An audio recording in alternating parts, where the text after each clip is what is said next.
Sabatha mayibenhle kwabangcwele. Thaba kaSambotho bingelela ekseni kweyisabatha. Uhlelo sikhumbule kuphakameni station under 88.4 FM. Siphezulu enande intabeni zasenqaqube la sihleli khona. Ngingahambi ngathi ngihamba namfundisi uJesu Mhlongo sibingelela konke umuntu olalele umNazaretha osevukile osebuye esiguqweni. Awusithi mina yesabatha mayibenhle kwabangcwele sibingelele kubo bonke abalungayo manje abalungela ukuphuma abaye enkonzweni indawo ngeindawo la beyakhona awusithi nambe nenkosi ungakhohlwa kumlaleli ukuthi kwinanda 88.4 FM uzosithola lapha ku WhatsApp uphinde usithole lapha ya ku Facebook page sikhumbule kuphakameni usithole ku Facebook page inanda 88.4 FM WhatsApp number ukuthi 0687649969 0687649969 uzophinde futhi ukwazi ke ukuthi usithumelela ama voice note kuyo yona le number esengiyishilo ka WhatsApp noma ubhale nakhona lapha ema page nethu ka Facebook uyakwazi ukuthi usibhalele ushare umyalezo khona umfundisi asacela ubingelele imini yesabenhle kubo bonke abangcwele sibingelele namhlanje ngaleli sabatha okuzoba isabatha lokugcina sikhuluma kakhulu indaba kababamkhulu namhlanje sikhuluma ukugcina sigcile kakhulu eyintweni eziningi ayithinta ezinye zazo ezithinta isizwe ezinye zazo ezithinta lenkululeko esikuyona namhlanje ukuthi isima kanjani kusima kanjani phakathi kwawo noNkulunkulu inkinga ezisehlele ayihlangene yini nokuphambana noNkulunkulu namhlanje soxila kakhulu kuloko size siyoyiqeda inkonzo ngoba siyayivala namhlanje ekababa mkhulu sesawudlulela phambili sikhuluma okunye kodwa kube uKashembe sakukhuluma isihloko namhlanje sethu uShembe wayeze emakhosini sisibeke kanjalo isihloko la kwiposter yethu njengoba eseshila umfundisi ukuthi sibheka kakhulu uShembe ayekuzile ngoba ikhona lenkulumo ehlalithi uShembe wayeze emakhosini bese kusuka ukuthi amamukela yini amakhosi wayezokwenzani wayezathi ukuze kuthuze emakhosini nje kwakudalwa yini uShembeze emakhosini kwakuyini inhloso yakhe ngokuza emakhosini uShembe njengoba kuthiwa ngoba manje ibuye lenkulumo ihlanekezelwe isetshenziswe nganye indlela kube ngathi nje uShembe wayifikile ezweni hayi wayize emakhosini nje kuphela kanti labantu abangaka bamlandelayo wayizokwenzani uma kuthiwa wayize emakhosini nje wodwa wayizokwenzani emakhosini inkinga ifika isuke lapho mangasaveli kahle ukuthi wayizokwenzani emakhosini ngoba phela kwakufanele uShembe mayifika bese eqala ngamakhosi phela iwona abanikazi babantu iwona futhi aphethe izizwe wayengeka kavela aqale ngisho umuntu efika emzini ufika abuza ukuthi bakhona abadala bese kuyashiya ukuthiwa bakhona amabekhona bese ecela bonaka abadala inkosi yomdala wesizwe uma uShembe efika ke phakathi kwesizwe kwakufanele afika acela amakhosi ukuthi ucela inkosi yesizwe esithile ucela ukukhuluma naye wakhuluma ke namakhosi amaningi uShembe amanye ayengafuni ukuzwa amanye ayemjaha emthumela ngabantu ajahwa ashawe enziwe yonke inhlobo yento le esefikile phakathi kwesizwe sakaZulu kodwa ke mfundisi awindlale kahle ngisabheka la ukuthi ngiyamthola yini ubaba uMkhize ngifuna namhlanje ke ngiqale ngentshumayelo yenkosi ilanga la likhuluma khona indaba kaHezekiya ngizoke ngiqale kulona lapho likhuluma ngobukhosi le nkulumo intshumayelo yomhla ka-31 July 1965 ngicabanga ukuthi umuntu wayekhona ngaleso sikhathi emzini wasekuphakameni inkosi ikhuluma ngoHezekiya yazi yagcina yangena ebukhosini bakwaZulu Ngizoke ngikhulume ngaloko ikhuluma ngoShembe nobukhosi bakaZulu echaza ukuthi konakelephi emakhosini eke ngikhulumeke ngiqale ngifunde le ndaba. Kodwa ke abantu basekuphakameni manjalo bayizidenga. Abafuni ukutshelwa, abathandi ukubamba abakutsheliweyo, abathandi ukulibamba iqiniso. Abahlakaniphile bayiziwula. Bahlakanipha ngokulandela uShembe, kodwa uma sebe phambi kwakhe abafuni ukufana naye nokumlingisa. Lo mfana wangcoliswa ngokudla inyama yenja. Asazi-ke ukuthi koze kube nini. Manje uNkulunkulu owaziyo ukuthi uyogezwa nini. La inkosi yayikhuluma ngomfana owavakashela komunye umuzi wakwamakhelwane okwakungezwanwa nabakubo khona. Mefika base bebona ukuthi ukuze labantu sibakhiphe endaweni kaNkulunkulu umyalezo omkhulu kaShembe uthi singahambe sidla noma imaphi. Lo mfana ke wahamba wavakashela la bengezwani khona nabakubo. Bafike bamphekela inyama yenja, wadla inyama yenja. Wayeseyagula, wayesethi angiyiboni insizwa ka23 amazwi akhe lapha. Insizwa ka23 angiyiboni, namakhosikazi ka14 angiwaboni. Neyintombi ka25 angiziboni. Kanye nobaba ngimboni ngenxa yokuthi udle inyama yenja. Ukuhambe udla. uHezekiya lenkosi yakwaJuda wathi uma esekudlile ukudla waqoka nezingubo zalaba bantu. uHezekiya akhuluma ngaye wayenezitha zakhe. Iseluleko lesuShembe aluleka ngasamakhosi mefika. Efuna amakhosi azi uNkulunkulu, amakhosi ayiqhenye ngenhlabathi yakubo kwawo nenhlabathi yawo isemkhulu. uHezekiya ke wathi makufika izitha kuyena wayeseshintsha bamupha izambatho ezinhle, bamupha yonke into, wesethathu uyaqoka. Wakhumula okwakubo, waqoka kwezitha, angazi ukuthi kwakhiwe ngani, okungenzeka kwakhiwe ngezinto okwathi wangazidli. Wakuthatha waqoka, mhlambe kwakhiwa ngezinto engathintwa indoda, kwakhiwe nabantu abalula abazomenza abelula naye. Wesethathu uyaqoka uHezekiya. Isho njalo inkosi yasekuphakameni.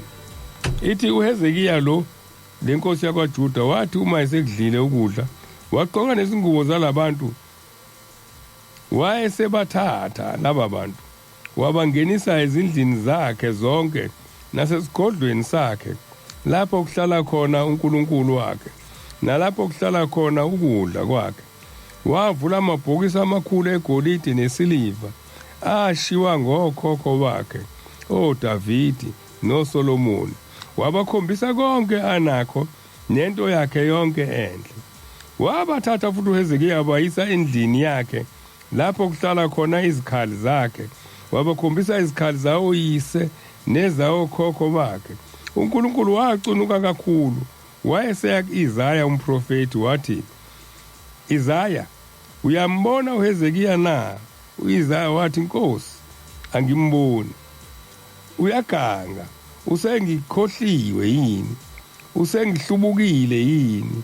Awuhambe umuze ukuthi wenzani? Hamba uye kuye, uthi la madoda aseBhabhiloni aboneni emzini wakhe. Wahamba u-Isaya eya kuye, wathi uHezekiya, ngibakhombise konke enginakho, angishiyanga lutho. Wenzeleni na? Kubuza umprofeti, kubuza u-Isaya. uHezekiya waphendula wathi, kunani ngoba sebengixolele, sebengabafowethu. Ubona ngani ukuthi bangabafowenu?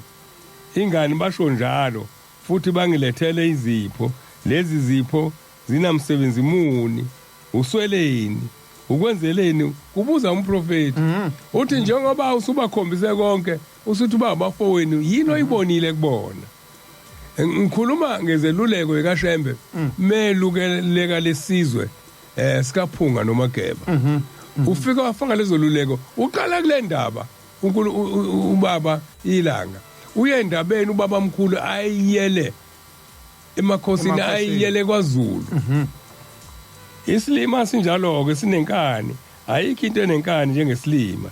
Iselesela lithatha lutho, ngeke usitshele isilima noma ngabe umntwana wakho uma isilima, uba isilima nje njalo. Isala kutshelwa sibona ngomopho. Size singene ekufeni isilima. Isiphukuphuka sizwa ngokutshelwa, asifundiswa. Asikho futhi nesikole seziphukuphuku. Ziningi izilima ezifunde kakhulu. Ziyizilima nemfundo yazo. Uma kuyisilima, isilima nje njalo. Baningi abantu abangayanga esikoleni, kodwa abahlakaniphile kakhulu amazwi enkosi ilanga lawo ngofundayo. Uhezekiya kazange akubone lokho, kepha wathi kunani ngikwenzile. Uthi-ke u-Isaya bheka uthi uNkulunkulu kuza ilanga lapho yonke into obakhombise yona laba bantu baseBhabhileni izothathwa iyiswe khona. Lo muzi uzothunjwa, uNkulunkulu uzosuka kuwe.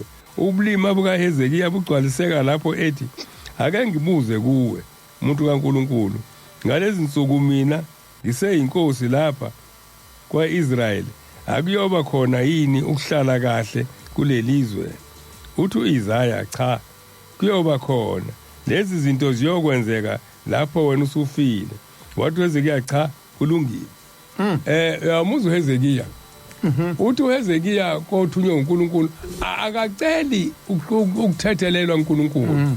Uthi akusolutho makubusiwe kusekhona mina noma ngona uma izwe lichitheka ngingasekho akunandaba nalokho. Mangibusile mina. Ukhuluma la ngamakhosi anikela ngezwe lawo. Athi kulungile mangidlile mina abanye abayosala noma izwe lingasala lichitheka abayosala basale badleka baningi abantu abanjalo. Umuntu onjani loyo kusho inkosi? Inkosi enjani leyo ethanda ukuthi kube kuhle ngenkathi isaphila abantwana bayo nesizwe sawo basale behlupheka? Usuke ebathanda kanjani abantwana bakhe? Ngoba umuntu uyaye ethi kungcono mina ngife basale baphila abantwana bami, kungcono ngifa mina isizwe sami sihlale kahle. Kodwa uHezekiya akakushongo lokho. Nempela wafa uHezekiya ngalesiqalekiso ukuba wayengomunye umuntu ofana nokhokho bakhe uDavidi. Wayizothi Isaya, umuntu kaNkulunkulu, ngonile. Tshela uNkulunkulu ukuthi akangithethelele. Ngonile ngeke ngiphinde ngikwenze lokhu. uNkulunkulu wayizomthethelela mhlawumbe, amshaye kungenzeki lutho ezweni lakhe. Akashongo njalo uHezekiya, akabonanga ukuthi laba bantu bayamkhohlisa, babuya bamhlasela. Laba bantu babulala indodana yakhe, bathatha yonke into anayo, baphela ubukhosi bakwa-Israyeli. Abuphindanga baba khona ngoba wakhombisa izitha zakhe, amagugu akhe nefa lakhe. Lento enziwa uHezekiya le ilento efike yenziwe la kwaZulu. Mokufika owaphesheya, thina ihawu isona sihlangu sethu sokuvika, umkhonto isona sihlangu sethu sokuhlasela izitha, sokuchiliza izitha. Kodwa mebefika nje abamhlophe unikwa ihawu, wena umuva kashela phesheya, uwelela phesheya, ngeke bakunike isibhamu, ngeke bakunike lutho lokuvika kwabo. Kodwa thina la ikhuluma lokho inkosi, nansi lana ke sikhuluma indaba enkulu ehlasele thina, ndlu emnyama nobukhosi bakithi. Ngake ngakhuluma kanjalo ngesikhathi esiphambilini ngathi izwe lakaZulu lapha mhla okhokho benu bethatha amadodakazi abo benika izinja. Khuluma inkosi. Ngake ngakhuluma kanjalo ngesikhathi esiphambili ngathi izwe lakwaZulu lapha mdla okhokho benu bethatha amadodakazi enu benika izinja. La inkosi yasekuphakameni ikhombisa ubuhlungu izikhipha izwe limika elikhuni kanje, ikhombisa ubukhuni babantu abafika la bethi bazosilethela ukukholwa kanti bazothatha izwe. Ubabiza ngesilwane esimbi kakhulu. Bethatha amadodakazi abo bewanika izinja. Ngathi labhupha ngalelo langa mzwana okhokho benu bevula izindlu lapho kunenkatha, bekhombisa abantu bokuhamba bethi nansi inkatha yakwaZulu yenziwa kanjani na yenziwa kanje sokuchaza lamakhosi avulela abelungu izindlu zabo abantu abangazithandi abantu abangazithanda abantu bokwenzani umuntu ongazithandi othanda ukudla kuphela ongathandi impilo yakhe ongathandi igugu lakhe umuntu wokwenzani lo abantu abazithandayo namuhla amasulumane kuphela amandiya ayalandela kamva kodwa amasulumane aphambili bese kulandela wona amandiya imfihlo yawo ngeke uyazi into ephila ngayo ngeke uyazi futhi ngeke uyiqonde ngesonto edlulo ngakhuluma izwi likaJesu elithi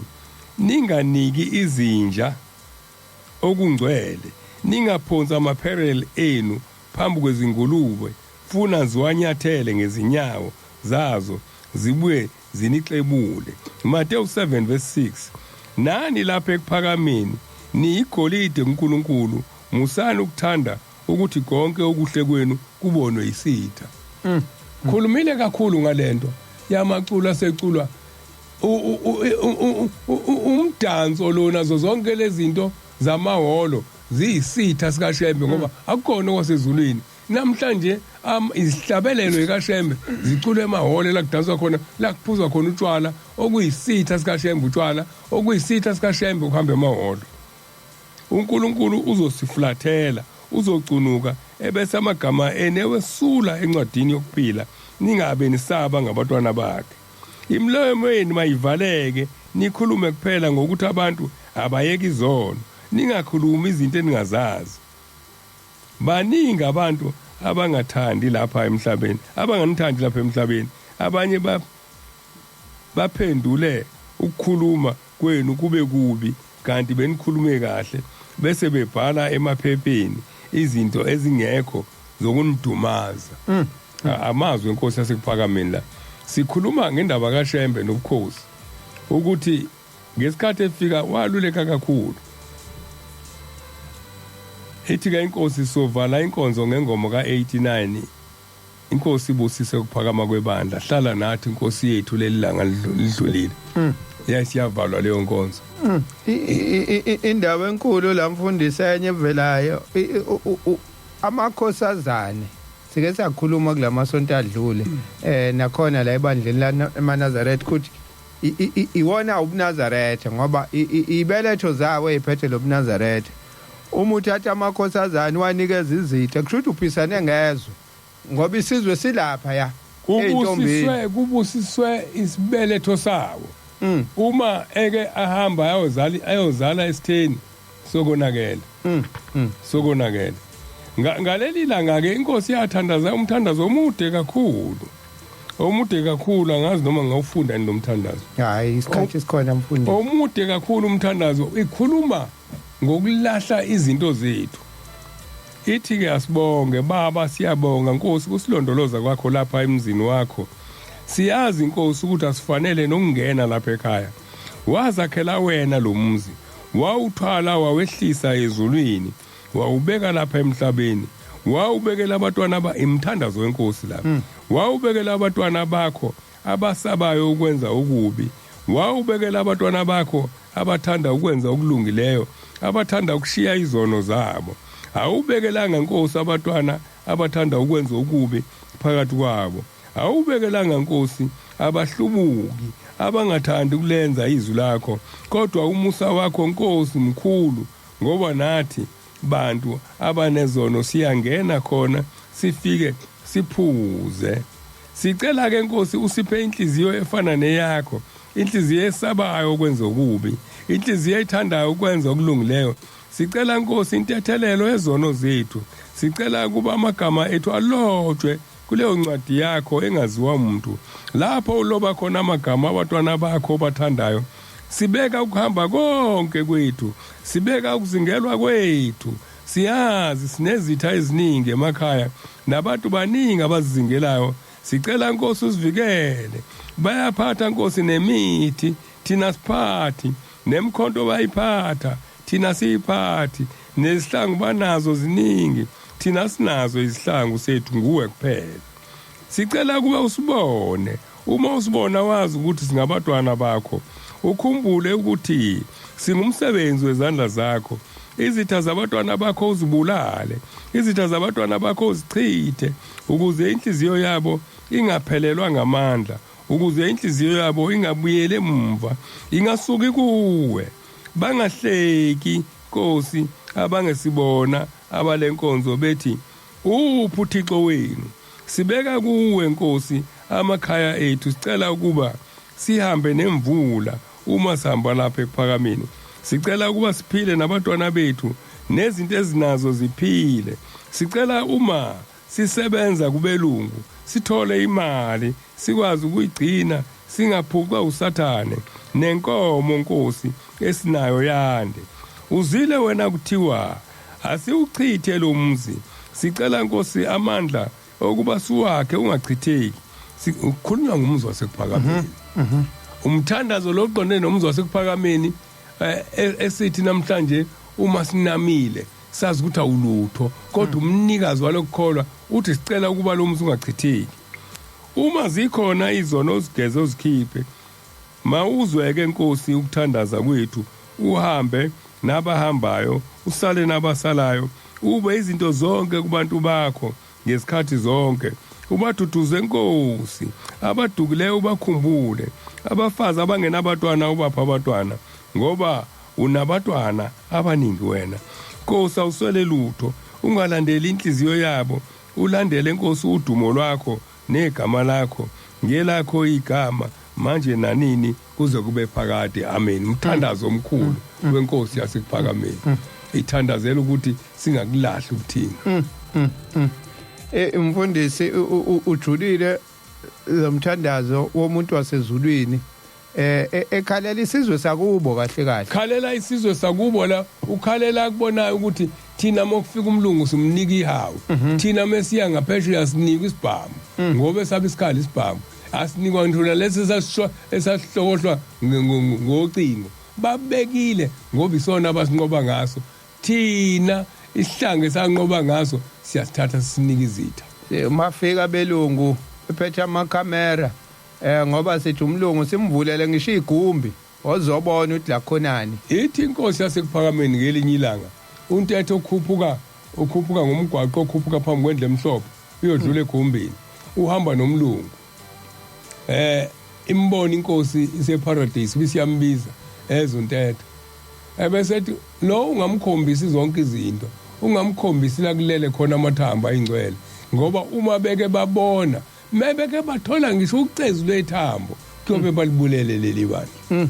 Ingakho njalo kuye ukuthi makukhulunywa ngithi ngiyambonga uNkulunkulu okwathi uma kwenzeka konke kodwa umuzi wasekuphakameni waloke ugcinile. Bahlala bawugada umuzi wasekuphakameni. Kulento esiyiyona manje yokuqina njengoba siqine kanje, ukube kugcwele kakhulu emzini wasekuphakameni ingabe kunjani? Ingabe sokhona imbone ethi eke siwamba amathambo sibona kanjani? Hayi bathi bazowahlola nabo abelungu, sivume nathi bathi hayi sifuna ukuhlola, sifuna kwasha kwacima, sifuna ukubona iDNA yakhe, sifuna ukubona ukuthi kwaze ukuthi wavele ezulwini ngempela, ngoba sifuna udumo, ngoba sifuna udumo lasemhlabeni. Sithi awaphume ukuze kuvele ukuthi wayivele ezulwini, yabona, ngoba sifuna udumo lasemhlabeni. Kanti bona ziyazi izithi ukuthi ziyowenzani, zifunani. Udumo lasemhlabeni luyinkinga. Ingakho uma kukhulunywa ngendaba yasezulwini akukhulunywa ngobuningi, kodwa kukhulunywa ngomoya oheleza phakathi kwabantu bebabili bebathathu. Usho njalo uNkulunkulu uthi bebabili bebathathu ngiyoba kanye nani, noma ningaba baningi. Uma umoya wami ungeke kwazi ukuhlala phakathi kwenu akumsebenzi walutho lokho kuba khona kwenu nibe baningi, ngoba umoya wami awunayo indawo yokuhlala phakathi kwenu.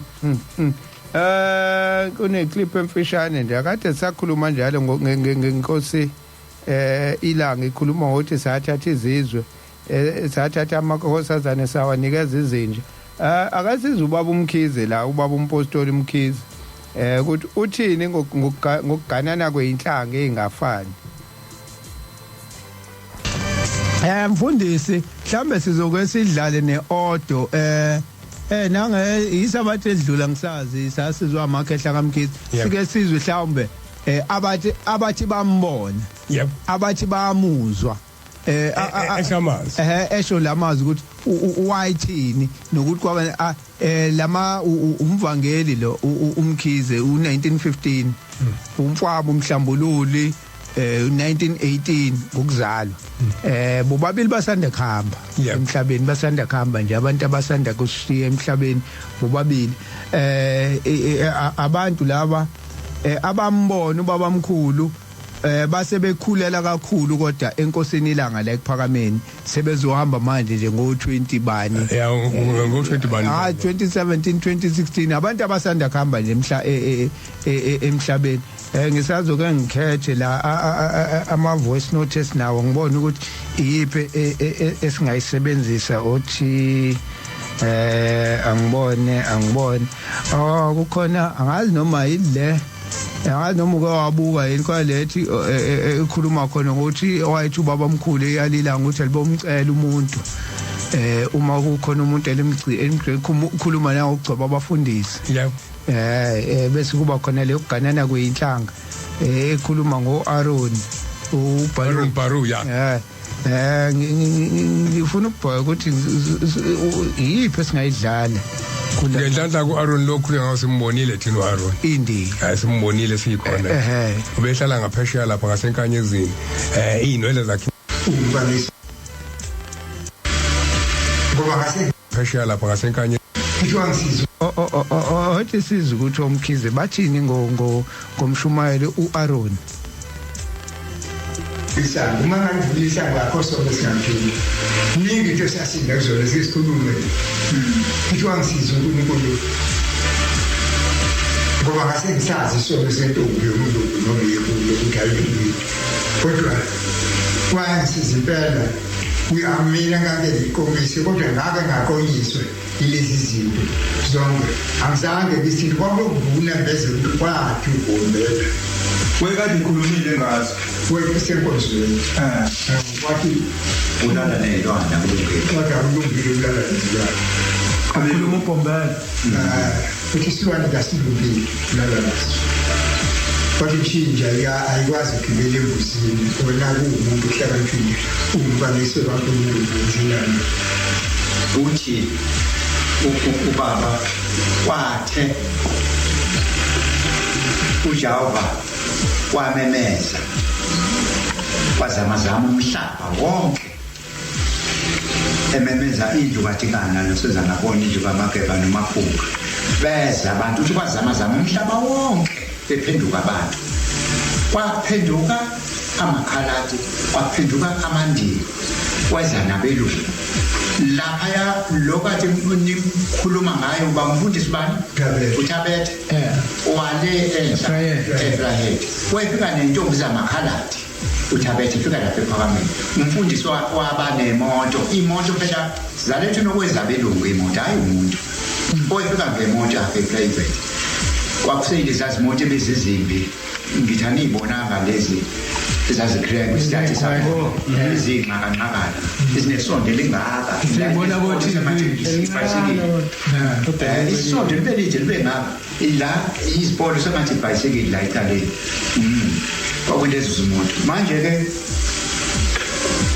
uthi-ke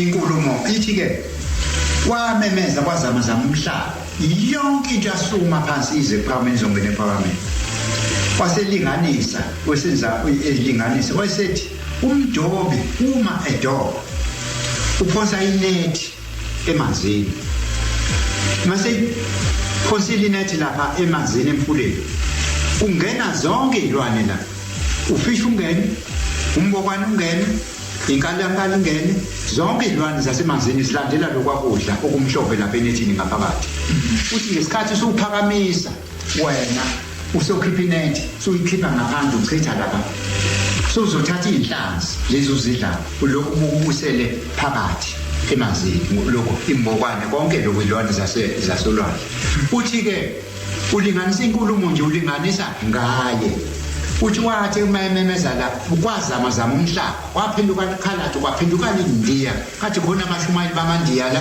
ukhona amashumayeli bamakhalati la niyenizwe imbongelelo lapha bethi uGloria intombi yasemawutani uyise umshumayeli umsomo imbumbulu kwakuyikhaladi uyise kwakhe kwakuyikhaladi kwakukhona amakhaladi la phambili abashumayeli ngithi nyamazo alolo Balu. India. Singalibona. Asilibona. Ilona lokuqala kwabamkhulu lagcotshwa ngo-1927 ilela abamshumayeli emandiyeni la ePhakameni. Babekhona bonke-ke izonke futhi-ke ubaba-ke ohamba kuhambe bantu abami nobona sebengasekho ngoba la enetheni kwakumenyezwe indlu kadingana nosenza ngakhona indlu kaMageba noMaphuka indlu yamaZulu abantu abamnyama kohamba kuhamba nibone seningababoni laba bantu bonke kwamenyezwa izwi lamemeza kwazamazama umhlaba mkhulu umuntu wahlala umuntu wagijima ikhulu ijubane ezongena ngoba kokuzamazama umhlaba sengathi kuyagujwa kuyafika bonke beze kuzongena le Phakameni kodwa ngoba babengabizwanga la enetheni wonke balethe ujudu kodwa kohamba nibone seningasababoni njengani ngababoni nje anisababoni senizongame ngikhuluma bakhona amakhalati efika nothabethe isuka lephezulu intombi zasizinhle okwangathi kumakumi manje uzasingabhubha kunina zasingeke Umuntu kuzibhano azanga ebheshini azanga phike azange ngene kulona ibheshu uyekiswe umthetho umakokomba message bhalo laba kubona bobhinqa amabheshu ibheshu la kwaZulu uhlanga uhlongwane emtshene ngathi mina hlongwane umtshene le ethi haya kufanele abhinqa ibheshu lo ngoba uyikhula uhlongwane uyamtshena manje waphoxeka kwalona bangasavumile ebheshwini ngoba seliyeka uyena ogcinile emandini uyena oqala futhi onke ney'ntombi zawo zamandiyezi azimbozi nasuka aphela bonke nje baphela ngolunye usuku uthi ubaba ilanga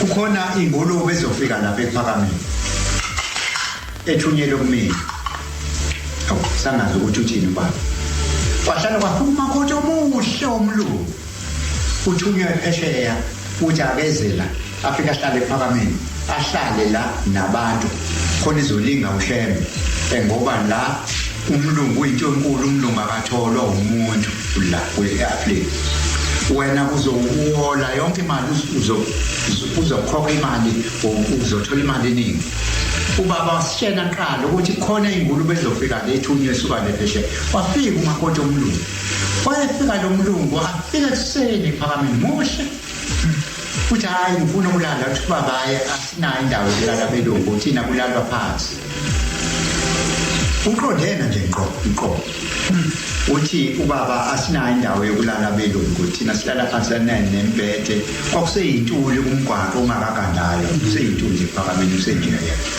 hawu fika lo muntu mayithekwini avuka ukuthi ekuseni nje impela ngezikhathi zemthandazo yonani ngemva komthandazo angeke uphikelele nje uba ukhishwa isihlalo cha ahlale la umthetho wakhe enothanda sengathi angahlala phalisane nobaba hayi ubekwa esihlalweni lapha nje nabafazi ahlale nabebafazini ngoba uthina amakhosikazi ahlala hodwa manje umlungu ngoba phela unkosikazi uzohlala lapha isihlalo sibeke emakhosikazi abheke lapha nje namakhosikazi nayo lawa akithi noma kuthiwe abheke lapha ngolusu ukubona ukuthi athi baba sibekeni ngapha isihlalo ngiyabona uthanda uba sengathi uyamjabulisa asengathi silethela ngakuye ahlala waze wahamba umlungu engamtholanga ubaba emqondile nje ukuthi ufuna umbatha naye esho kuqala ubaba ukuthi khona inja izofika lapha iphuma phesheya sangazi ukuthi inja yini ithini wenje thunyiwe nje lokho hayi ukuthi wathunyiwe eyinje uyile sasiba bevusa leyanto abayenza uSamson ngulala kwaMathilisi babenza lokho ukuthi naye wakhishwa intombi ongesiyona uhlobo labo khathi intombi enhle wafike wayibona uSamson iyambeka la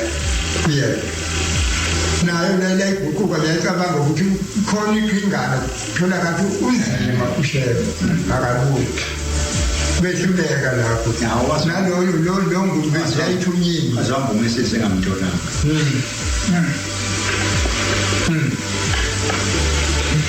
wabazi abantu besifazane lapho siyabalimaza abantu abaningi. Hey mfundisi. Hayi mfundisi bedlula nje kule ndaba ke sizwe le ndaba le uganana kweinhlanga nathi siganiselana nazo ukuthi uShembe wathini uyazi ukhuluma amagama aqosheme kakhulu uShembe la mayikhuluma ngezizwe ingulube nenja akababizi oyingababizi kusho ukuthi wayifuna kuqoshame uzwe kahle ukuthi lento yenzayo uma uhamba uyothatha lesizwe lezi wenza into ewumnuku kangakanani ingakho naye ewasola amakhosi akithi ngokuthi athatha intombi ayinikeza abelungu so leyo nto le yaba yichile elikhulu kakhulu esizweni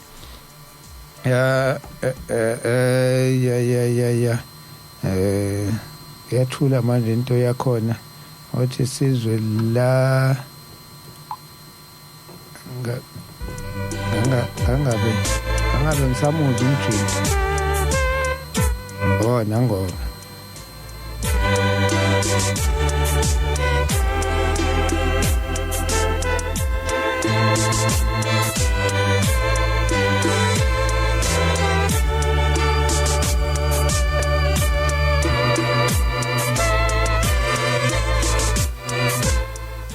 hayi nangumjinti besangidukela mfundisi asiqhubeke lenkulumo siyitholayo njengamanje ibeka ngokusobala ukuthi ikuphi la siphunyuke khona siphunyuke kakhulu sakhohlwa izinto uNkulunkulu asiyale ngazo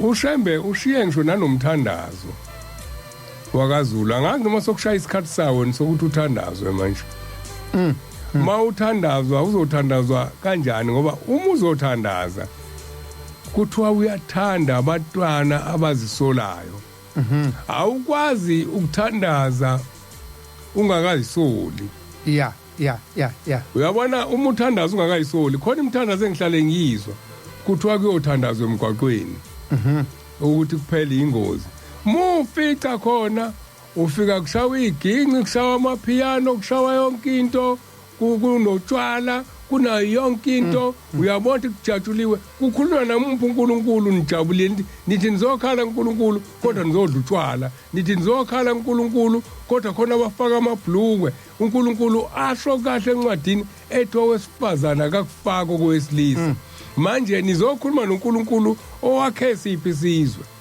nizokhuluma noNkulunkulu wakhe siphi isizwe abantu enizokhala nabo uNkulunkulu abantu abaphikisene noNkulunkulu labantu enizokhuluma nabo noNkulunkulu abantu abashaya imithetho ephikisana nawo noNkulunkulu angikuphinde lokho uma sicindezelwe isizwe lesu uShembe asibiza ngazo zonke lezinto ayibiza ngazo sahamba sathandaza amaKristu ayakodiakonia kwabikwa obishop abakhulu kwathiwa uNkulunkulu khulula iAfrika uNkulunkulu khulula iAfrika woza moya ingcwele usisikelele thina lusapho lwakho mawusufikile umoya ingcwele usisikelele sabuyela phansi sase sithi kade sicindezelwe mase sikade sicindezelwe saqala phansi sabuyela kulaba akade besicindezele senze izinto zabo ibona asebesinikeza imithetho nendlela yokuphila ukuphila kanjani ukuthi kuphilwa kanjani asathi kade sicindezele asathi ke hayi ke siyakhipha lokho kwabo sibuyela kwethu sesifuna ukujabulisa umhlaba wonke ukuthi hayi ke kanti sasicindezelwe ngakuphi uma kuwa futhi senza khona lokho kwabantu ababesicindezele firstly okokuqala masuka nje sifuna inkululeko yenyama. Sifuna ngani inkululeko yenyama? Sithi uNkulunkulu nawe ubusicindezele. Sifuna inkululeko kaHezeki. Oh, noNkulunkulu besicindezele. Ubesicindezele uNkulunkulu ngoba thina sifuna ukudla nabo. Thina sifuna ukuphatha ingubo zabo eyiveza umzimba. Sifuna ukugqoka inwele zabo ezinde. Kodwa igama lethu elifike salithola mumva elokuthi sama Africa. Ngoba sine afro hair. Inwele zethu ziyi-afro. Sayisola safuna lezi ezinde ezifana nomsila wehashi sasesifaka zona. Nangalesikhathi kuzothandazwa abantu ufika uyabuka uNkulunkulu ukuthi ngabe inhloboni yabantu laba. Kusayibona labantu bami laba abazocela kumina. Kwase kuba khona nalaba, kwase kuba khona nalaba bethu babacindezela. Base beba khona phakathi kwalabantu. Ngizoqala ngifunde umthandazo kaZulu uma sesilokhuzile. Sesibuya ngale. Kodwa ngisakhuluma le ndaba kuqala ukuthi into yokuqala esiyenzile thina ukuthi nawe uNkulunkulu ubusicindezele. Mingaki imthandazo esiyenziwe. Ngike ngabuza kwelinye ilanga ukuthi njengoba ngempela sizothandaza yini. Kodwa kusakhuluma umfundisi FNB lasijwayele ukwenza khona ku national prayer. Kodwa kusakhuluma umfundisi kuqhamuke Rebecca kudume kusukume nabo abantu abavatile. Sebekhohle ukuthi sizokhala uNkulunkulu. Ithi incwadi angathi izikronike bani ezithi uma abantu bami abangithandayo bezisola bebuyela kimi bezokhala mina Jehova ngiyokuzwa ngisezulwini. Ukuyisola kwenze njani? Ingane ubona ngathi yayisola ubona ngokuthi yehlisa umzimba iphume inyembezi ubothi lo muntu uyayisola manje umuntu uma eqhamuke ngabashiya manje thina sifuna ukuthi kulunga kwenyama kodwa siyisola sifuna ukushintsha. uNkulunkulu unaka kakhulu imphefumulo yethu ngoba uNkulunkulu la isiphakela khona uNkulunkulu into ayilalelayo ulalela inhliziyo ngaphezulu kwamazwi omlomo. Mefika inhliziyo zethu igcwele injabulo zigcwele ukwahela ezinye izizwe zigcwele ukuba yona yonke into uNkulunkulu asilalele ngoba asifune yena uNkulunkulu kuthi sifuna thina okwenyama. Uma sizofana noHezekiya usofana noHezekiya okwathi bese exolene labantu wangabe sabona okuyisono wathatha ingubo abayakhile le ngubo enye yale ngubo yakhiwe ngesikhumba sengulube athe uNkulunkulu ungayidli ingulube wathatha wagqoka lokudla abakuphekayo okunye kufakwa ingulube phakathi wathatha uHezekiya wadla uthe esuka kulokudla abafika nawo wakhipha izitsha zikaNkulunkulu wabaphakela izitsheni kaNkulunkulu uphakela izitsha zomhlangano ezidla abantu abafungile ezidla abantu abathe namhlanje othi muzodla ngazo uqala uvuma isono wakhipha lezo zitsha waphakela izitha wagciba wadina uNkulunkulu. Lento esenza uma kufika umlungu ebandleni sifuna ukumhlatsa phambili esimhlatse nabagcotshwa singathi hayi hlala lapha ya engelutho fanele hamba ephambili ngoba umlungu uNkulunkulu uzosithanda kanjani sizondana sodwa uma kuyithina sithi mkhulu uNkulunkulu uzoshona njani mncane ithina simbeke phambili sathi mkhulu. Ingakho ke hlele emakhandeni behlele emakhandeni sahlukana nokuhlonipha ibala sahlonipha umuntu ngokugcotshwa kwakhe sahlonipha umuntu ngokwabelwa uNkulunkulu hayi ngokwabelwa incindezelo ngoba thina namhlanje sithi sicindezelwe kodwa umuntu esimhloniphayo simhlonipha ngebala noma isicindezelo awunebala elihle elimhlophe asimbeke phambili unemali asimbeke phambili kodwa engenalutho emphefumulweni olungasondla thina njengabantwana bakaNkulunkulu. Hey mfundisi sesibheke ngakhona ehoreni lesihlanu sesibala imizuzwana inkinga ngempela lento oyishoyo. UShembe wakhuluma kakhulu esiyala ngalento ukuthi sithathe izitha zethu siyibeke phambili sizehlisa thina siphinde kukhale thina futhi kwathi thina siyicindezelayo. Hey kunzima ukuba yithini. Isikhathi manje ihora lesihlanu 5 o'clock sesongena ehoreni lesibili uhlelo sikhumbula ekuphakameni ake sidlule ngala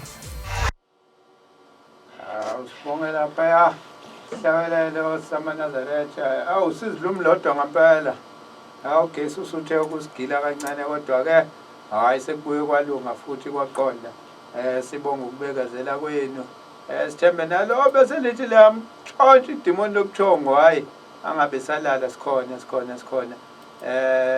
ake siqhubeke nayo umfundisi sigcine ezobuya afunda incwadi umthandazo wakaZulu bese siqhubeka mfundisi ngingakangena emthandazweni wakaZulu ke ngifunde iBhayibheli akulungi kahle size siqede singalifundile iBhayibheli nesihlabelelo sikucaphune konke ake singene eBhayibhelini kuqala incwadi yabaseGalatia 3:1-5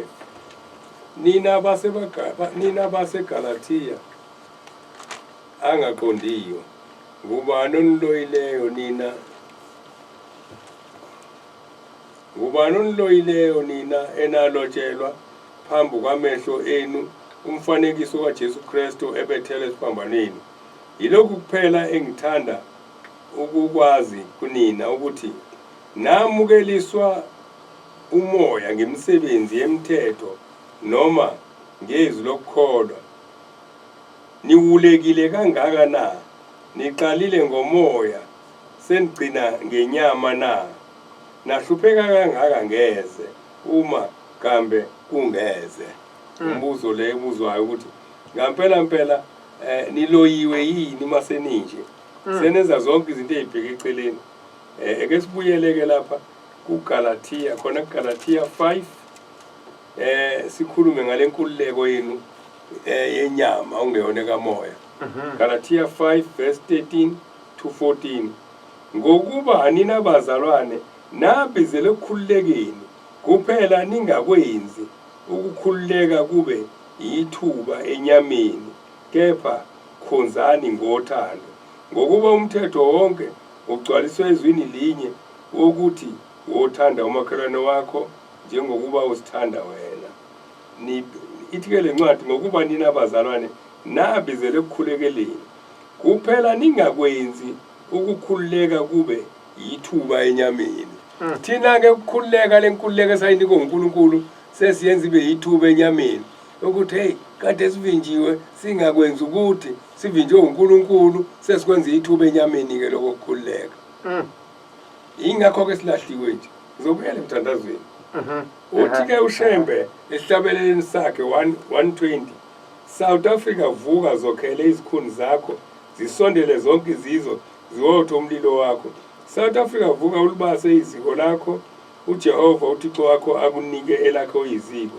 asikho esinye isisekelo kuwe Afrika uJehova kuphela uyisibani sakho ngiphelele ngiyethemba liyophuma bengathandi ilanga lakho Afrika zolotha zonke izizwe kuthiwa South Africa vuka ufuna ukusindisa kuthe ngokuthi umsindisi evele eSouth Africa iziko leAfrika laba seSouth Africa uyakhumbula ukuthi African Union le esikhona manje yalontshwa phi mzali lonto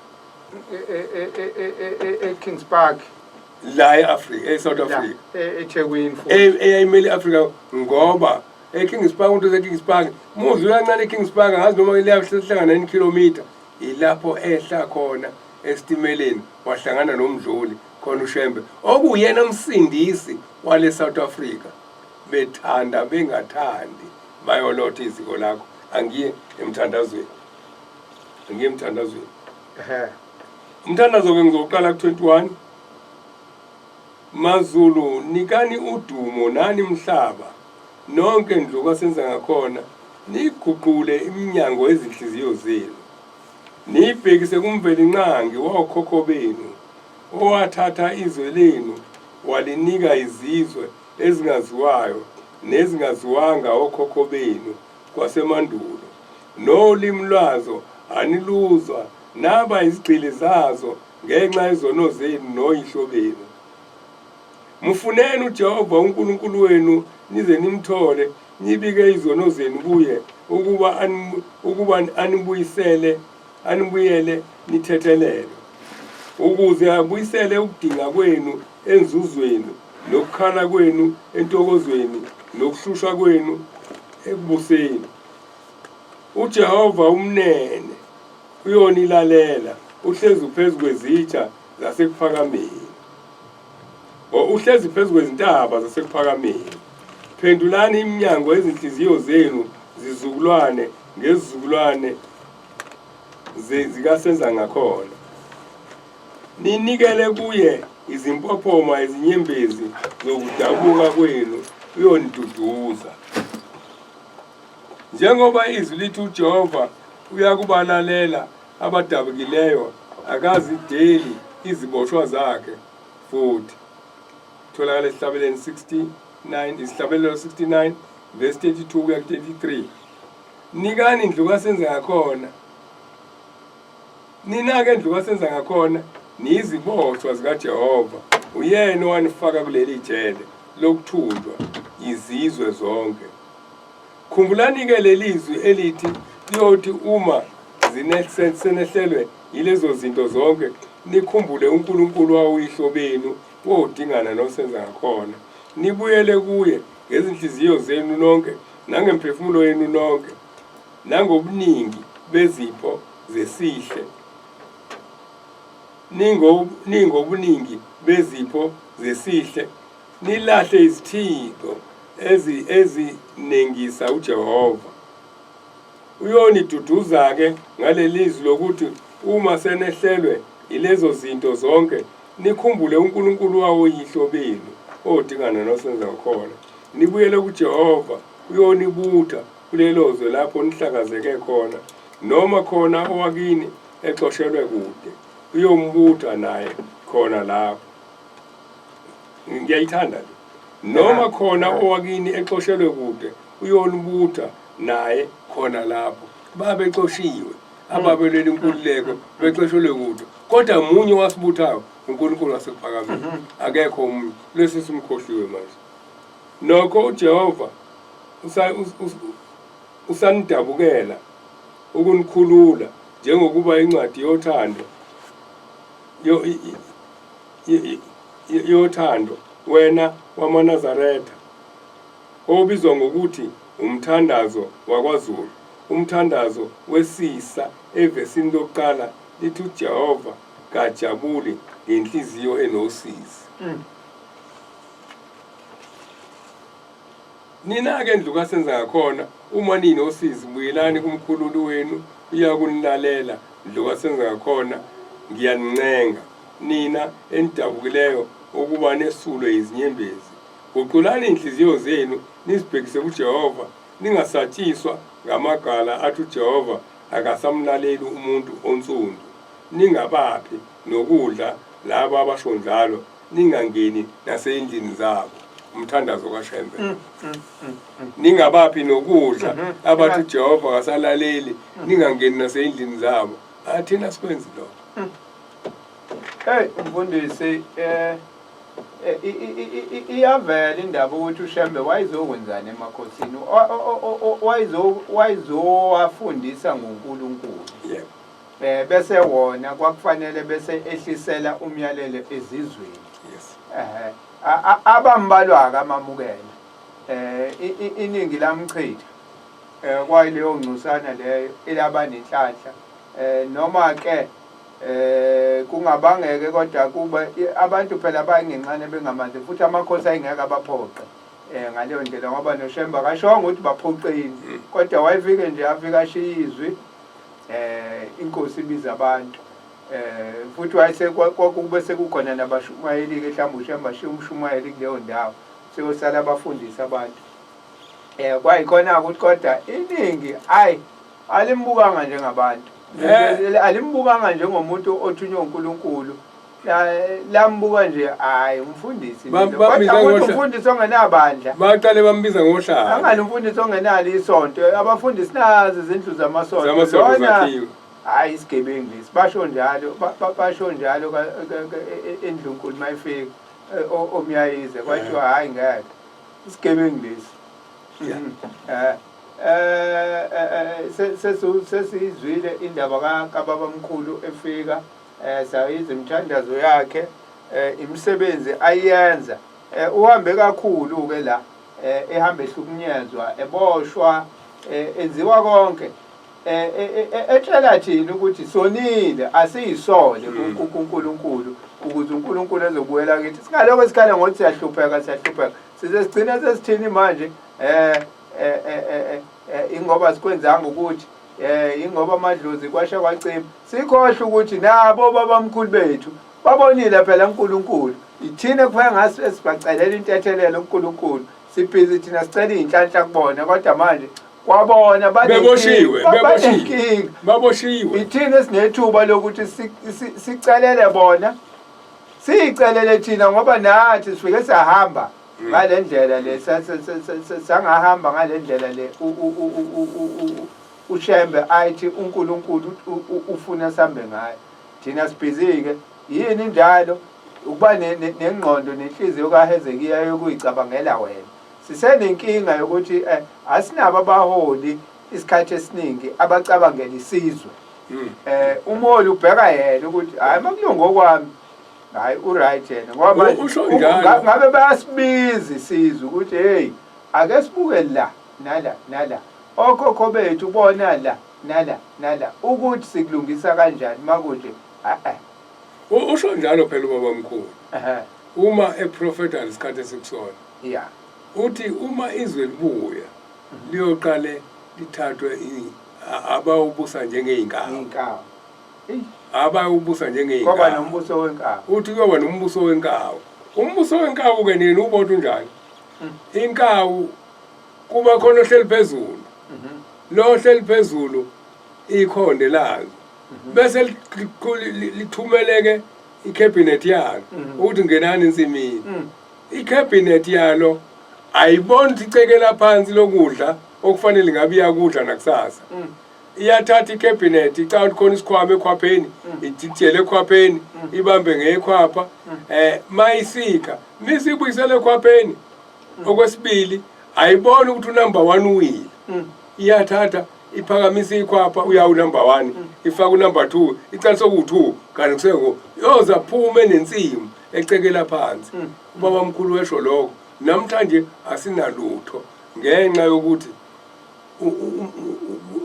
umbuso othatha kokuqala ubuse ngombuso weingawo kwacekelwa phansi asinalutho namhlanje asinalutho kodwa zethu sikhululekile namhlanje uNkulunkulu wathi asikhululeke sogcina sesingena esonweni sithi sikhumbule eBhabhiloni ngoba abasiholayo abakhohliwe uNkulunkulu kuthe ngisho noma sokuhlatshelelwa national anthem lethu bathe mebefika bangabe besathi woza moya woza moya ingcwele akusashiyo lo ngoba umoya ingcwele babona ukuthi uma ufika ubonke amasela lawo izoni lezi bafuna namhlanje nathi thina einkonzweni abafundisi namhlanje ubabona kulungiswe yonke into mangizofika umuntu wakahulumeni bese ubuza musuhleli phansi ukuthi sihlobane kanjani nabantu abaphikisana nomthetho kaNkulunkulu abathi iBhayibheli alikho ngoba umuntu ufunda izinto ukuthi wazizenze eziningi athi uNkulunkulu ayengenziwe uNkulunkulu uzohlala kanjani endlini esishumayela kuzona uma sijabulela ukuthi nangu uhulumeni usithathile nangu uhulumeni uyeza kuthina sifike simni ngokwami bokufanele mebevakashile abakahulumeni bafike banikwa istand sokuphuma isonto uma ngingakathandazwa nje kwenziwa kaNkulunkulu kuqedwe bese benika istand ke sokukhuluma futhi bathi bongaphunywa ethempelini kungakhulunyelwa endaweni kaNkulunkulu kukhuluma netende ngaphandle labo kungakhuluma abantu abaphikisana nomthetho kaNkulunkulu bakhuluma endaweni kaNkulunkulu ingilosi sizophuma ibaleka bathi bazofuna isibusiso uzibathandazela impela uthandazela abantu ozimme befika ngale bethi lo uNkulunkulu wakho ongena osinikele izikhundla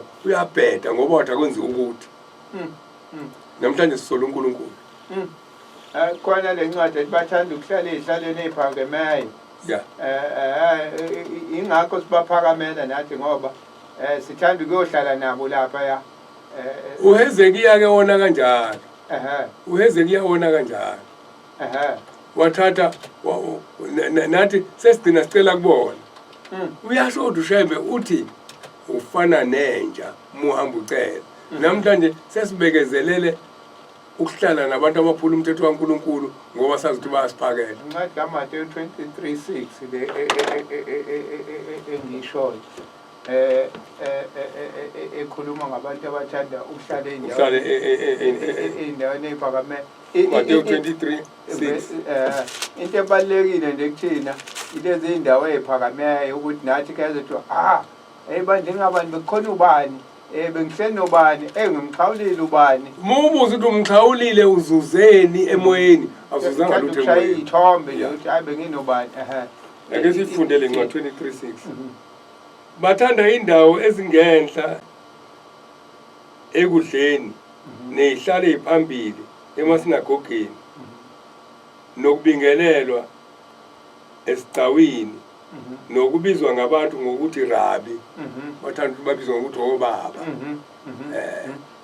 bebe ngene emasinagogeni thanda ukuba lapha nje phambili kodwa imisebenzi yabo ayisho lokho abayikona mfundisi senze njani ukuthi sibuyela kuJehova sibuyela kanjani makunje ukubuyela kuJehova uShembe uyalile la uyalile la uShembe uyale ngayo yonke into ngoba namhlanje sibona kunentuthu eshunqayo intuthu eshunqayo masubheka ebukhosini bakithi akukho la buphathwe kahle khona uNkulunkulu akakhohlwa uNkulunkulu akakhohliswa musu ukhumbula kahle umuzi waselinda wakwashiswa ngoba kuthiwa ubaba omkhulu useyaguqelwa zenza inkosi wadayiswa kwafanele aboshwe eze ukuzosikhulula indaba abangathandi abantu ithintwe leyo ukuthi umuzi waselinda wakwashiswa angazi ukuthi uma bengathandi bacabanga ukuthi kuzoba njani ngoba washiswa isihlabelelo 183 saqhamuka ngaleso sikhathi 183 esithole isihlabelelo 183 lalela Zulu lalela abantu bengiphethe ngezwe lethu siyazizwa izizwe zivungama ngawe njengenyoni sisho inyoni sishamahlokohloko acekezela insimu kadingana nosenza ngakhona ayiqedela mamo sizwa ngomnyayiza kandabuko ababuza abantu ukuthi kwakwenze njani uma ubaba omkhulu esephuma emzini waselinda esezwile ukuthi khona umlungu ozayo ozombopha okade yolando yena umnyayiza kandabuko umuntu omnyama la oyolanda umlungu wasendlunkulu hayi ukuthi umuntu omnyama ngiyambathisa na ungambathisi wasendlunkulu ngoba kuthiwa uShembe siyaguqelwa uzothathwa isikhundla sengonyama babuka ubukhosi bona ubuka ubukhosi basemhlabeni ukuthi uzothatha ubukhosi bethu la endlunkulu uShembe uze nganye into usephuma ke mephuma la waphuma uthe meqa ivuna bathi ngaphambi kokuthi athathe lolu hambo bathi wayigijima nayo intaba ngaphesheya elinda bathi wayigijima athi mefika phezulu afika shasha umgidi ehlabele zinde intaba zika nongoma ziye zangisithe kuphakame sikhule sizwa makumula intombi behlabelela kwakuyona ingoma eyayishawa ke babehlala lelo gambo ngoba lahlathelelo ngobamkhulu kuthiwa wegijima ephezulu ehlashone phansi emosheni agijima ephezulu bakhohle ukuthi wenzani bathi kugcineni wafuka wavalelisa wahamba wahlangana nomnyayiza kandabuko meqa ivuna wahamba wazi wawolala kaThabethe Friday lala khona uThabethe lo omkhizi kade ekhuluma ngaye walala khona ekuphumuleni emzini wakho sekuphumuleni wazi walala khona waqhamuka seqhamuka ngakomsinga esebuye seziphakameni wahamba unomphela kaphindanga wabuyela kuze kwabuyela inkosi la ebalekela indlunkulu ebalekela njalo ukuthi kuthiwa uzoba ngisubukhosi ebelethe ubukhosi ebengaqalanga la wabuye umyayeza phela wathi hayi ngeke isigebengu lesi ebengaqalanga lapho ebeqale wakhuluma nendlunkulu wathi uthi uNkulunkulu woza ndaba ezitha uze kuphakameni uzolindela ukubuya kwesizwe uzolanda ubukhosi bakhe. Yathi impendulo, mina nginakushiya isigodlo sobukhosi ngizohlala emzini womfokazana. Kwathiwa izowakhiwa izinto wafuka kakhulu. Umuntu owavumayo ukuthi ngingahlala mina ngihlalele ubukhosi kwaba uMathole wakabuthelezi. Wathi ngingahlala mina. Methu uzohlala yena wesenika isibusiso. Wesenika isibusiso. Kwagcina kuthiwa ngeke ukwazi ukuhlalela indlunkulu yesinye isibongo. Kodwa inkosi kubusisa.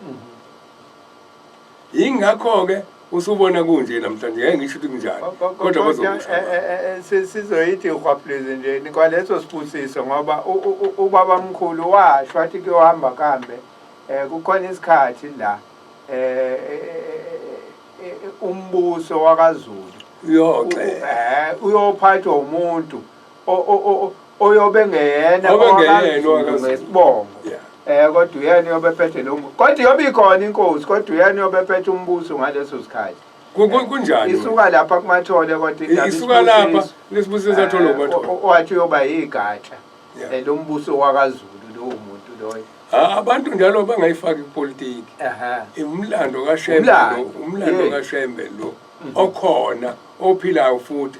Nguxoxele insizwa kaMncwanga endala eyagcinisa umvangeli la ekhaya eyayikhona kwenzeka lezi zinto ezazi kahle. Iyayixoxa njengoba ngiyixoxa nje. Ithi angazi ukuthi kuzokwenziwa njani. Ngalelo langa ngangiphethe ifoto elinomshado kagogo odadewabo wenyanga yezulu ugogo uZondi oshadele eNdlunkulu. Okwathi umzwane ingonyama mefika ibuka intombi isina yangabe isabuka ekuzela yabizela okunye abona isibuka intombi ngephutha lenzeka futhi le ntombi ebuya isikhomba ingane kaBhombela ukuthi khetha yona uthi uBhombela eyami ingane ngeke imzala umuntu kazana ebukhosini ngoba usunayo indlunkulu ekhona ukuqale ngayo bengizovuma ngiyanqaba. Banyanya ngale abantu bacindezela ogcina uAnti Zondekana ebukhosini uthi kuBhombela kodwa le yami ingane ngeke imthola umntwana iyomthola mayisiyingenwa ungasekho wena. Angazi noma kwenzeka kanjalo engathi kwenzeka kanjalo ngoba sendlunkulu abaningi ngikhulume nabo. Ngisho ukuthi ke lenkinga esinawo namhlanje akuyona inkinga esingene ngephutha kuyona singene ngobudedengu sisengaphuma uma sibuyela phansi siyisole. Kodwa ngathi sinake kakhulu imangaliso manje ngokuthi sinake ukuthi sonile. Siyibona singonile ngoba nangu uNkulunkulu wenza imanga. Senzeka imanga kushuthi asonile. Isikhathi sikaHezekiya othi naku yenzeka izinto naku umhlaba uyangivuma naku uhulumeni uyangivuma kodwa akhohlwe ukuthi uvunywa ngaphansi nangaphezulu kwesiqalekiso. Asibuki isizwe sonke ukuthi awaziyangivuma mina. Kodwa isizwe sonke sinjani kuhamba kanjani esizweni njengamanje kwabalalele izwe liyadunguzela kodwa linye ikhamba ukuthi kubuyelwe emzini wasephakameni. Ngingayisho lento ngathi uma ngathi sikhohlwe ukuhlukana ngoba ngisho noma ngawuthandaza kiphi intaba noma ngawuthandaza kumuphi umuzi intaba yinye inhlangakazi umuzi umunye sekuphakameni. Uthi ubaba mkhulu akothi mase kunzima kakhulu anovula indlu la ngilele khona niyokhuluma namathamba amayonyakazi. Ngeke siye ngoba naku kuukuthi ngeke singene wasukuthi sizobhubha sibhubhiso ukuqhenya nokuzazi sibe sazi ukuthi ubuNkulunkulu busemathanjeni kaBhombela athi mase bathole ngisho ucezu lethambo lami kuyobe umhlaba ubhubhile. Washo njalo nangendaba kaMose wathi ingakho ukuthi mawefunda lapho uJuda naye indaba kaMose ivela kancane kodwa ilanga la ichaza kahle lathi isidumo sikaMose sangcwatshwe etheni savalelwa kwavuleka itshe safaka uthi isidumbu sikaMoses ziyiwanga yintuthwane ngoba ukube sadliwa yintuthwane uNazaretha babungeke kuphinde evuke emhlabeni noPombela uyayibeka indaba yakhe njengoba ethi bangakhonjiswa belungu baba izizwe zingakhonjiswa khona izinto ekungafanele ikhonjiswe zona ekuphakameni kodwa ke mangase ke kube yithina nje sesibona imali hawo ngeke abavulelwe abakhokhi tourism bathe bazozakhela indlu yesonto enkulu usufikile nomnyaka waka tourism kwathi hayi kuzoba amathuba omsebenzi kuyona yonke iminyaka esesiyiphilile ngesikhathi sokuthiwa kukhululekiwe uBombela ubaba ilanga wakhala yandlu ibandla lingakanani ubani osekwazi ukwakhala yandlu ngoba wayekhuluma indaba kaNkulunkulu thina okukhulu kuthina asimenzele lutho uNkulunkulu kodwa okwethu kodwa siyambona ukuthi ukhona ngoba asimenzele lutho siyayibona imanga ukhona yena le yandlu yasekuphakameni yakho ekuphakameni indlu yesonto kuthiwa ngesikhathi yakhiwa yayinkulu ukudlula zonke izinto ekhona zamasonto eAfrika jikelele akuthiwa eSouthern Hemisphere kushuthi umhlaba wonke emazweni angenzansi iyona yayinkulu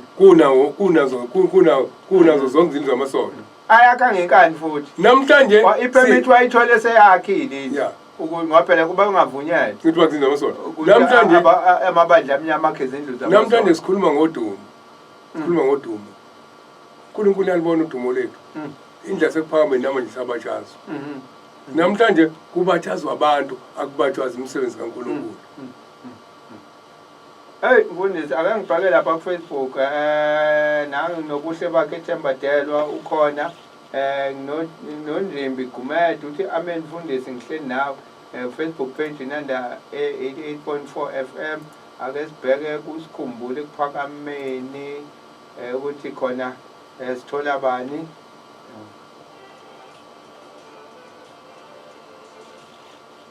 kumbule kuphakameni Facebook page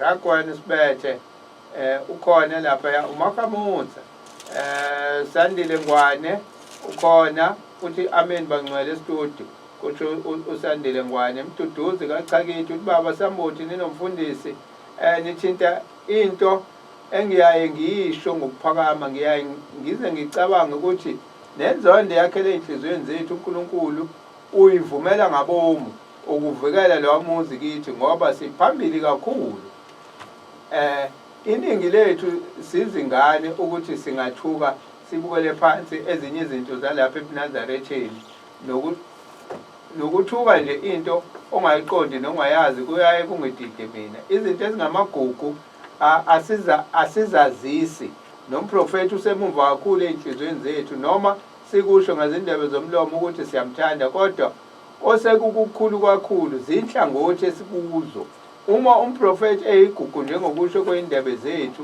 kukhona izinto ezenzeka eNazaretheni ebesingeke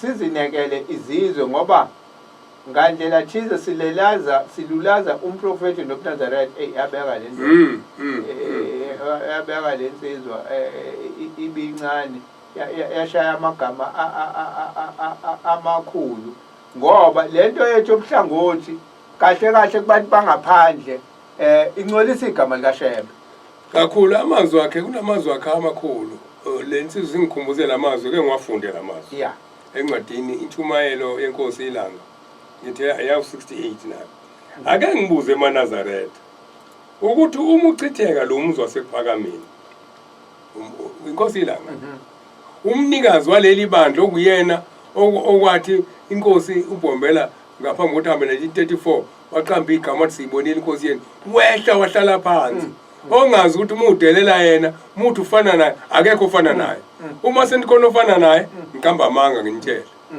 lo wehla uBombela wahlala phansi akekho akwehlela uBombela wahlala phansi uthi ke ake ngibuze eNazaretha ukuthi uma uchitheka lo muzwa sekuphakameni ningaba yini ningenze njani ningabuye utholephi uma uchitheka kuthiwa hambani lo muza usiwo osuswayo akusiyo umuzi obekwa lapha nalapha ya ngokuthanda komuntu awusiyo umuzi onjalo lo muzi wehle ezulwini wehle wafika hlala lapha ephakameni awakhiwanga emhlabeni wakhiwe ezulwini wase wehlisela wabeka emhlabeni wabeka kule ndawo hayi kwenye indawo akukho lapho ungabuye wakhiwe khona uma usuka lapha ephakameni kobe usuphelile njalo ngeke ubuye ube khona ngoba uzokwakhiwa ngubani wathi mesuka lapho wesevula incwadi yesambulo 21 verse 1 to 4 leyo ncwadi ethi ngase ngibona izulu elisha nomhlaba omusha ngokuba izulu lokuqala nomhlaba wokuqala kudlulile nolwandle lisekho ngabona umuzi ongcwele iJerusalem elisha wehle ezulwini uvela ezulwini kuNkulunkulu ulungisiwe njengombonobokazi ehlothiselwe umyeni wakhe ngase ngizwa izwi elikhulu livela esihlalweni sobukhosi lithi bheka itabernacle likaNkulunkulu likubantu uyahlala nabo babe ngabantu bakhe yena abe uNkulunkulu nabo azesule izinyembezi emehlweni abo ukufa kusakuba khona nokudabuka nokukhala nokuhlunga kusakuba khona ngokuba okokuqala kudlulile namhlanje asisho ukuthi kudlulile okokuqala sithi khona umuzi esingawakho kufanele nowasephakameni kodwa ukhulumile sikhuluma ngambusheMbe asishintsha amagama amabandla noma uhlangothi esililandelayo sibize ngelinye igama mesathi umNazaretha abukaShembe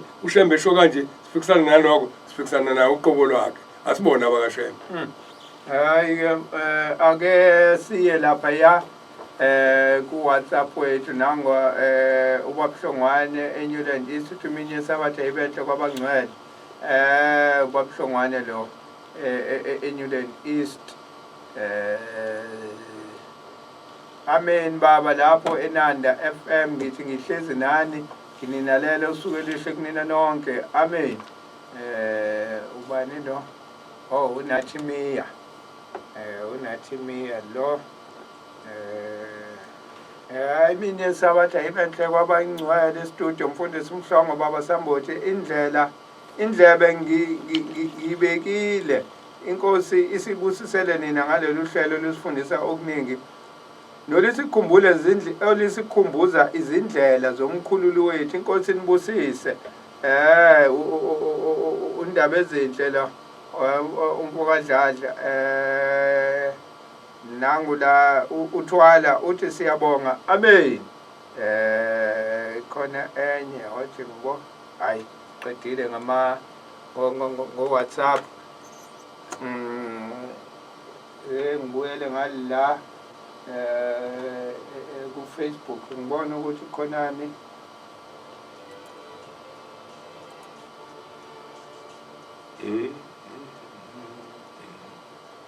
nangu amahle Ntobela Silangwe igama lami amahle ngiyawuthanda lo mlamo noma ngasonto kodwa ngiyawuzwa awu amahle inkosi kubusise uvuke kuseni kangaka unihlanhla awu yokuthanda nokuthandwa uShembe usindi kaMthiya Shandu wayeke ayoxoxa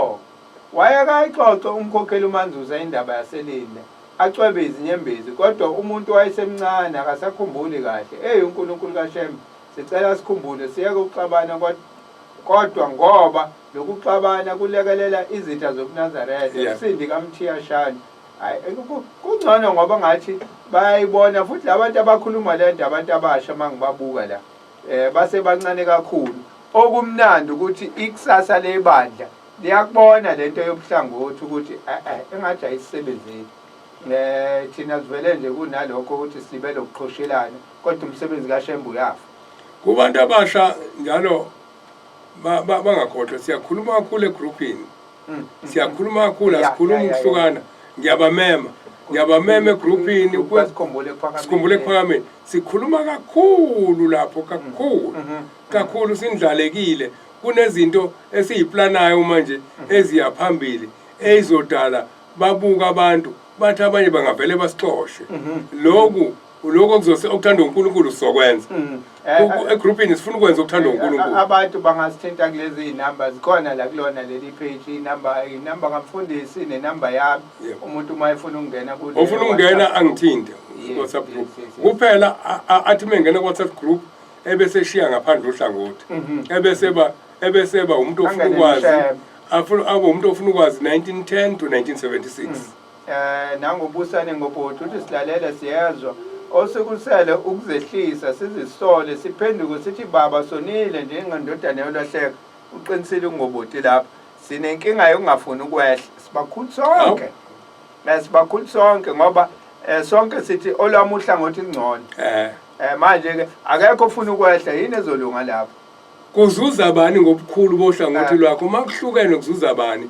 ngoba ingane lapha ingane ayiphelele uyafana nalonkosikazi owangeyona yakhe ingane wavuma ukuthi inqunywe uma wentola kuhlangothi likhulu uyilo nkosikazi owengayizalanga ingane ngesikhathi senkosi Solomon futhi sizuzisa isitha ngoba phela isitha siloko sihleke njalo sona ngoba sirelaxile yawo indle enkulu yasezulwini lokho sarelaxani sishayihlo lokho sayihlakaza ngo76 nje namanje sithi awubabheke manje mangase kuba khona ukubuya singaqala isitha sitathaza sithi awu ngayithi lento sicishiwe nje kwenzeka kanjani kodwa njengoba ngisho ngithi ngiyajabula mangibona laba ababizwa ngeyouth engathi bayayibona lento ukuthi hayi bayezwa bafuna ukwenza eke ngifuna incwadi ekhuluma ngokuzwa uzwa ngifuna ukududuza laba abangena egroupini abathi mebefika abashiya inhlangothi bese sithi 1910 to 1976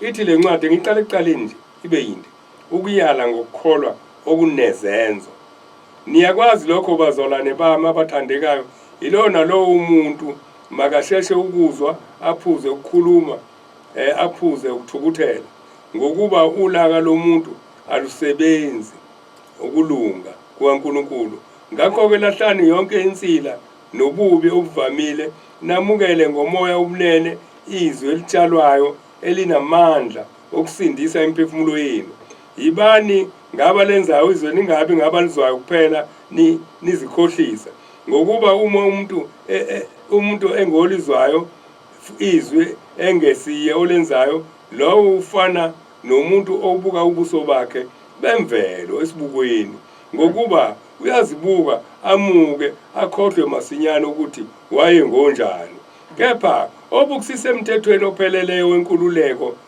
nohlala kuwo engesiye ozwayo nje akhohlwe kodwa engowenzayo asebenze lowo uzakuba ngobusisiweyo ekwenzweni kwakhe uma umuntu esho ukuthi uyikholwa engabophi ulimi lwakhe kungathi ngetomu kodwa ekhohlisa inhliziyo yakhe ukukhonza kwalowo kuyize ukukhonza okumhlophe okungenabala phambi kaNkulunkulu ubaba yilokhu ukuhambela izintandane nabafelokazi osizini lwabo nokuzigcina kungabi icala lokwezwe siyabonga ukuthi khona abanyakazayo abathi sokukhulunyiwe sizwile njengamanje ake sibone ukuthi singayenza kanjani ukuthi thina lento sibe munye sibe u1910 to 1976 ibandla liselinye lapho kuthiwa igroup econcerned umfundisi ithemba likhona